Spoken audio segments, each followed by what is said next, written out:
प्रश्न असा आहे की तुम्ही आता बोलले की महायुती ऍक्शन मोडवर आहे. येस. तर आता अडवणुकीचं धोरण जे कंत्राटदाराकडून केलं जात आहे तर तुम्ही महायुती म्हणून कंत्राटदारावर कारवाई करण्यासंदर्भात काही करणार आहात का? कारण आता जे काही चाललेलं आहे कंत्राटदारांचं त्यांना काही अटी शर्ती पण शिथिल करण्यात आल्या का तर कंत्राटदार मिळत नाही. म्हणजे कंत्राटदारांची जो अडवणुकीचं धोरण आहे या विरोधात तुम्ही काय करणार? ऍक्शन मोडवर आहात? नाही, आम्ही ॲक्शन मोडवरती 100% आहोत. आम्ही जे बोलतोय त्याच पद्धतीने आम्ही वागणार आहोत आणि करणार सुद्धा आहोत. विषय हा होता की निविदा प्रक्रिया भरण्यासाठी आपण कॉल केले होते, त्यावेळी काही कॉन्ट्रॅक्टरने त्यामध्ये सहभाग न दाखवल्याचा एक विषय त्या ठिकाणी आला होता, म्हणून आपल्याला काही अटी शर्ती शिथिल कराव्या लागल्या. याचा अर्थ हा नाही की त्या कॉन्ट्रॅक्टरला जर अपॉइंट केलं आणि तो काम करणार नाही तर त्या ठिकाणी आपण IIT बॉम्बेसारखी थर्ड पार्टी ऑडिट ठेवलेलं आहे. शिवाय त्या ठिकाणी लोकप्रतिनिधी आहे, शिवाय प्रशासनाला आम्ही धाब्यावरती घेतलेलं आहे की तुम्हाला पूर्ण काम करावंच लागेल. म्हणूनच या पद्धतीची पूर्वतयारी मीटिंग आपण घेऊन त्याच्यामध्ये अजून अतिरिक्त काही सजेशन्स, जसं मी या ठिकाणी सांगितले की गाळ काढण्याच्या प्रक्रियेमध्ये अजून काय चेंजेस व्हायला पाहिजे, महत्त्वाचे नियम त्याच्यामध्ये काय फॉलो केले पाहिजे, RTOच्या नियमाप्रमाणे वाहनं कशी घेतली पाहिजे, जो 48 तासामध्ये सुकलेला गाळ त्याच्यानंतर तुम्ही त्या पद्धतीचं वजन काट्यावरती त्याचं कशा पद्धतीने मोजमापन होतं आहे, या सगळ्या, मग नाला असेल, स्ट्रॉंग वॉटर ड्रेन असेल, कळवट असेल, ह्याच्यातला गाळ तुम्ही कसा काढताय, गाळ काढून काठावर ठेवताय, रस्त्यावर ठेवताय, अशा सगळ्याच आम्ही सजेशन्स दिलेले आहे. तर हे सगळं करत असताना जरी आपण नवीन ठेकेदार कॉन्ट्रॅक्टर या ठिकाणी आपण कॉल केलेत, त्यांच्याकडे पूर्व अनुभव नसेल तरी त्यांच्याकडनं काम करून घेण्याची जबाबदारी ही लोकप्रतिनिधी प्रशासनाची आमची पूर्ण राहील.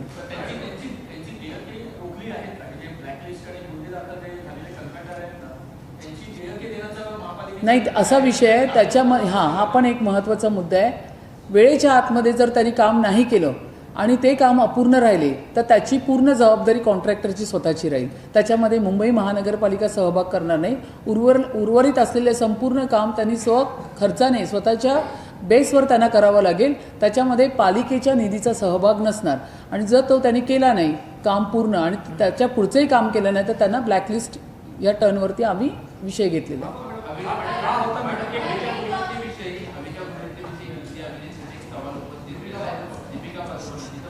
नाही, हा विषय वेगळा आहे. तुम्ही नाला आणि ऐका, विषयाला बगल देऊ नका. मला फक्त या ठिकाणी नाले सफाई आणि जेम पोर्टल या दोन गोष्टींवरती तुमचे प्रश्न उत्तर पाहिजे. ऐका ना, एक मिनिट. असं आहे, नाले सफाईच्या बाबतीत तुम्ही जो प्रश्न विचारताय, नाला सफाई फार सेन्सिटिव्ह विषय आहे. बिफोर द मॉन्सून आपण त्याच्यावर महापौर महोदयांनी जी बैठक घेतली आणि तुम्ही जे एक प्रश्न सारखा येतोय म्हणून सांगतो, काही कंत्राटदारांनी या मुंबई महापालिकेला आपल्या खिशात टाकण्याचा प्रयत्न केला. यापूर्वी चाललं होतं, हे रॅकेट आम्हाला तोडायचं बस. आणि तुम्ही तो प्रश्न विचारताय तो आलटून पालटून तोच येतो प्रश्न. आपने भी वो सवाल पूछा, इस मुंबई महानगर पालिका में ये जो करप्शन भ्रष्टाचार के लिए कुछ लोगों ने रैकेट बना के रखा है, उसको तोड़ना है ना हमें. और मैं आज ये कह रहा हूं कि महापौर महोदय ने जो कहा, वैसे हम सारे महायुति के नगर से हो आपको रास्ते पर मिलेंगे. हम सब रास्ते पर होंगे और ये कुछ लोगों को लगता है कि हम मुंबई चलाएंगे, वो नहीं हम लोगों ने देखा. म्हणूनच यांच्या कॉन्ट्रॅक्टर निविदांमध्ये काही अशा अटी असतात की त्याला 3 वर्षाचा अनुभव पाहिजे, 4 वर्षाचा, आणि कायम एखाद्या मक्तेदारीप्रमाणे कायम तेच ठेकेदार येत असतात ज्यांच्याकडनं आपल्याला अजिबात काम मिळत नाही, ज्याच्यामध्ये नालेसफाई होत नाही. म्हणूनच मुंबईकरांच्या हितासाठी आणि नाले पूर्णतः साफ होण्यासाठी आपण जो निकष त्याच्यामधला काढायला लावला आहे तो म्हणजे अनुभव नसलेला ठेकेदार त्यांनी सुद्धा याच्यात निविदा प्रक्रियामध्ये भाग घ्यायला हवा, जेणेकरून हा जो प्लेस आहे हा ओपन राहील आणि सगळ्याच ठेकेदारांना त्याच्यामध्ये सहभागी घेता येईल.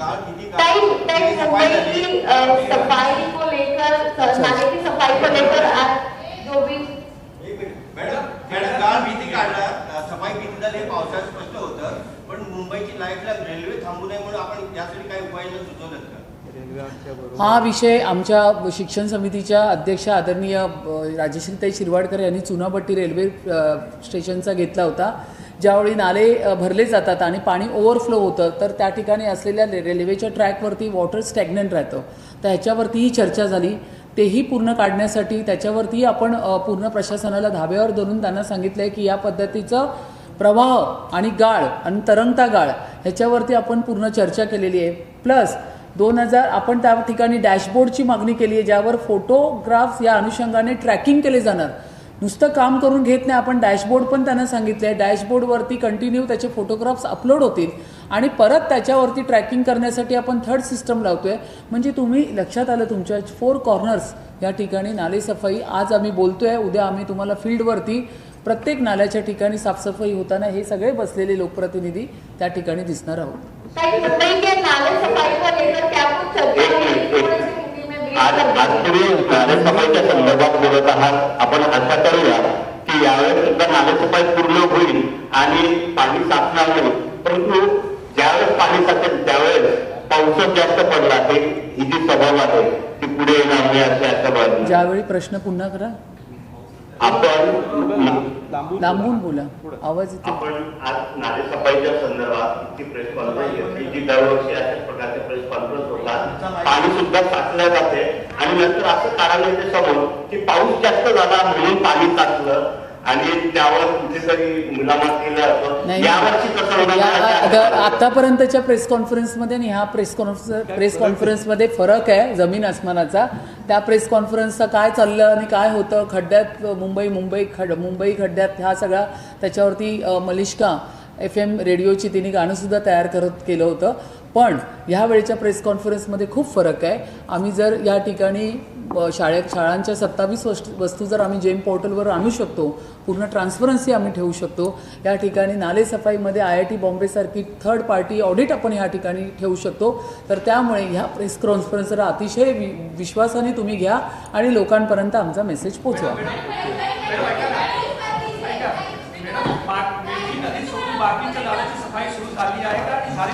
हो, आपण मी सुरुवातीलाच बोलताना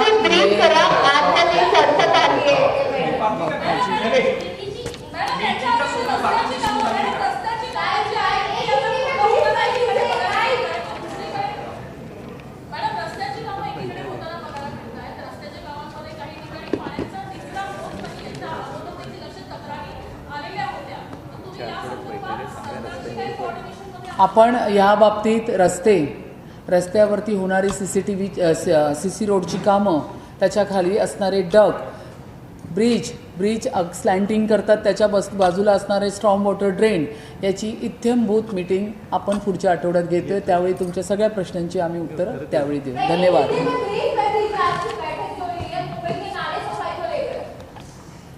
आज यहाँ पे मुंबई के प्रमुख नाले, मेजर नाले और माइनर नाले, उसके बारे में pre meeting means before monsoon Mumbai के जो नाले हैं उसके ऊपर एक संक्षिप्त रूप में चर्चा हो गई. उसमें हमारे डेप्यूटी महापौर श्री संजय गाड़ी जी, हमारे स्टैंडिंग के चेयरमैन आदरणीय प्रभाकर शिंदे जी, हमारे सभागृह नेता आदरणीय गणेश खनकर जी, हमारी शिक्षण समिति के अध्यक्ष राजेशी शिरवाडकर जी, हमारी सुधार समिति के अध्यक्षा आदरणीय संध्या जी, उसी के साथ में हमारे प्रभाग समिति के अध्यक्ष यहाँ पे अश्विनी ताई और प्रकाश दरेकर जी, और प्रशासन के एडिशनल कमिश्नर से लेके DMC और सहायक आयुक्त, उनके साथ में हमने ये विषय आज यहाँ पे लिया था. बारिश के पहले गाड़ शील्ड यहाँ पे निकालने के बारे में जो उन्होंने हमें बताया था कि बारिश के पहले 80%, बारिश में 10% और आफ्टर बारिश के बाद में 10%, इस तरह से जो विषय यहाँ पे हुआ था, काफ़ी इसके ऊपर चर्चा हो गई है.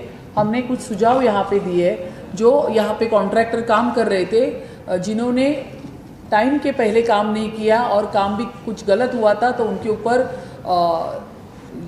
जो केसेस है वो लिए गए, लेकिन वक्त कम होने की वजह से उन्हीं के पास से वो पूरा काम कंप्लीट करके लिया. लेकिन इसके बाद जो नए ठेकेदार यहाँ पे कॉन्ट्रैक्टर हम अपॉइंट करना चाहते हैं, उसमें कुछ नियम और निकष में कोई चेंजेस हमने किए, जिसमें नए जिसको अनुभव नहीं है उनको भी हमने कॉल किया, इनवाइट किया वो काम करने के लिए.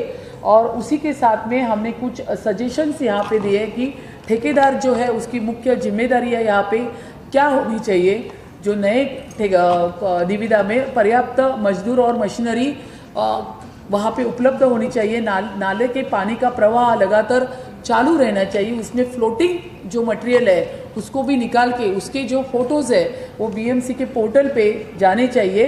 डंपिंग प्लॉट उपलब्ध होना चाहिए जो वहाँ पे पूरा जो गाद निकालते हैं उसको एक प्रकार से 48 आवर्स में उसको लेके जाने के लिए VTS ट्रैकिंग सिस्टम वहाँ पे उपलब्ध होनी चाहिए। इस आवश्यक जो उपलब्धि है उसी के साथ में नाला हो, स्ट्रॉम वाटर ड्रेन हो, कलवर्ट जैसे हर प्रकार की गाद निकालने का जो प्रक्रिया है यहाँ पे पूरा होना चाहिए। आवश्यक होने पे रैम्प, प्लेटफॉर्म और अस्थायी रास्ता वहाँ पे बनना चाहिए। इस तरह से जो काम है वो हमने यहाँ पे करने के लिए कहा है। और पूरा हमारा जो यहाँ पे महायुति की हमारी जो पूरी नगर सेवक है, पूरा हमारा काम यहाँ पे थर्ड आइज के जैसे इसके ऊपर रहेगा, क्योंकि 4.5 साल पहले यहाँ पे नगर सेवक नहीं था। जिस प्रकार का काम मुंबई महानगर पालिका के प्रशासन में हो रहा था अब वो नहीं होगा, क्योंकि अब यहाँ पे महायुति की सत्ता है। यहाँ पे मेयर बैठे हैं, हमारे सब नगर सेवक यहाँ पे है। उसी के साथ में हमने और एक सुझाव उनको दिया कि जहाँ पे भी वार्ड में काम होगा वहाँ के लोक प्रतिनिधि को साथ लेना आपका कर्तव्य है और आपको उनको पूरी इन्फॉर्मेशन देनी चाहिए। उसी के साथ रास्ते के बाजू में लग के अगर कोई नाला है और उस नाले का काम अगर हो रहा है तो वहाँ पे एक डिजिटल बोर्ड होना चाहिए और उस डिजिटल बोर्ड में पूरी नाले की लंबाई चौड़ाई जितनी भी है उसकी पूरी इन्फॉर्मेशन के साथ में वहाँ पे जो कॉन्ट्रैक्टर काम कर रहा है उसका पूरा इन्फॉर्मेशन जो है उस प्रकार की पूरी व्यवस्था यहाँ पे होनी चाहिए। तो एक अच्छी हेल्दी मीटिंग प्री मानसून नाली सफाई के बारे में यहाँ पे कंडक्ट हो गई। Thank you. एक मिनट उनको कौन एक प्रश्न असा होता, स्थायी समितीच्या बैठकीत प्रशासनाने माहिती दिली की 5 मार्च पासून नालेसफाईच्या कामाला सुरुवात झाली आहे, तर तुमच्या माहितीप्रमाणे किती टक्के सफाई झाली आहे थोडी माहिती द्या। प्रशासनाने माहिती दिली की 5 मार्च पासून सुरू झाली आहे नालेसफाई, किती टक्के झाली आहे?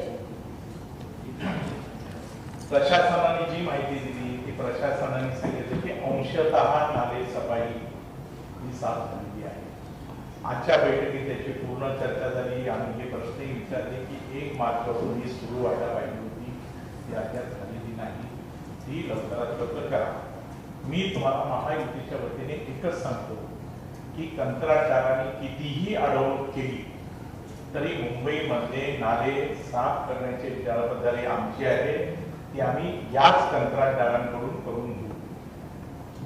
आजच्या नाले सफाईची जी काय बैठक होती त्याच्यामध्ये प्रशासनाला आम्ही या सूचना दिलेल्या आहेत आणि आम्ही पुन्हा महायुतीच्या वतीने महापौरांच्या वतीने आपल्याला एकच सांगतो की कंत्राटदारांनी कितीही अडवणूक केली तरी आमची जबाबदारी आहे मुंबईतले नालेची सफाई करण्याची, मुंबई ही पूरसदृश्य परिस्थितीपासून वाचवायची आणि ती याच कंत्राटदारांकडून करून घेतल्याशिवाय आम्ही राहणार नाही। आणि ह्याच्यावरती एक मिनिट, ह्याच्यावरती सर्वात महत्त्वाचा विषय ठेवून मी आता ही मीटिंग संपवणार आहे, ती म्हणजे कितीही अशी प्री मीटिंग घेतली किंवा कितीही प्रशासनाने ह्याच्यावरती आम्हाला बऱ्याच गोष्टी सांगितल्यात तरी त्या आम्ही ऐकून घेतलेल्या आहेत, समजून घेतलेल्या आहेत आणि त्यांनी सांगितल्याप्रमाणे त्या गोष्टी ऑन फील्ड तशाच चालू आहेत की नाही त्याची उद्यापासून आमचे दौरे सुरू होणार। एक प्रश्न आहे ऋतुताई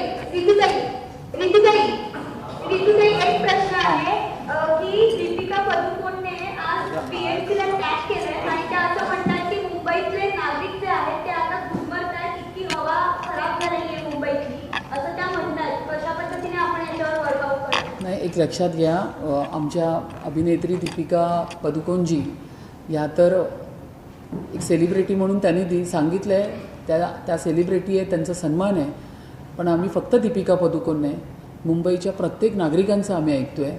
हा जो एअर क्वालिटी इंडेक्स आहे हा खरोखर वाढलेला आहे, हे आम्ही डिनाय करत नाही आहे आणि त्याच्यावरती काय प्रतिबंधक उपाय केले जाणार ह्याची सातत्याने आम्ही चर्चा करतो आहे, मीटिंग घेतो आहे, अधिकाऱ्यांबरोबर बोलतो आहे। 2250 बिल्डिंगचे जे कन्स्ट्रक्शन्स पूर्ण मुंबईत चालू आहे, त्याच्याबरोबर Mumbai metro infrastructure MMRD region PWD सगळ्यांचीच कामं चालू आहे। एकीकडे आपण बोलतो आहे की मुंबईचा विकास झाला पाहिजे, मुंबई डेव्हलप झाली पाहिजे, तर ही डेव्हलप होत असताना ही जर सगळी कामं चालू आहेत पण आपण ह्या ठिकाणी मुंबई ह्या बिल्डर्स असतील किंवा MMRDची किंवा मेट्रोची कामं दिली आहे त्यांना आपण एक SOP पाठवलेली आहे, ज्या SOPला आपण कंपल्सरी त्यांना फॉलो करायला सांगितलेलं आहे. प्रत्येक ठिकाणी आपण डिजिटल बोर्ड आपण राहून त्या ठिकाणी एअर क्वालिटीचा इंडेक्स काय कुठल्या पद्धतीचा आहे, ज्यावेळी तो वाढतोय ऑन द स्पॉट आपण त्यांना स्टॉप वर्कची नोटीस देतोय. मग ते फक्त बिल्डरला लोकांनाच लागू नाही आहे, तर त्या ठिकाणी मेट्रोची कामं चालू असताना आस्थापनेला पण ते लागू आहे, MMRDला पण लागू आहे, PWDची कामं चालू असणार त्यालाही लागू आहे. त्यामुळे ह्या गोष्टी फॉलो करणं अतिशय गरजेचं आहे. तर त्यामुळे आणि दुसरी गोष्ट त्या ठिकाणी बिल्डर लोकांना आपण असंही सांगितलं आहे की तुमची जी मटेरियल घेऊन आतमध्ये जाणाऱ्या गाड्या आहेत त्या गाड्या जेव्हा मटेरियल तुमचं आतमध्ये उतरवल्यावरती जेव्हा तुमच्या गाड्या बाहेर जातात तो रस्ता पूर्ण डीप क्लीन झाला पाहिजे, त्याच्यावरती पाण्याच्या फवारण्या झाल्या पाहिजे, अशा पद्धतीच्या आपण सगळ्या गोष्टी देतोय. आणि या बाबतीत आम्ही सगळेच संवेदनशील आहोत. सगळ्यांनाच आम्ही आव्हान करतोय की जास्तीत जास्त या सगळ्या गोष्टींची व्हेइकल आहे, रस्त्यावरती गाड्या पण तेवढ्याच धावत आहेत, ह्या सगळ्याच गोष्टी आज होतात आहे. तरी आमचं संपूर्ण ह्या गोष्टीवरती लक्ष आहे आणि कंट्रोल सुद्धा आहे.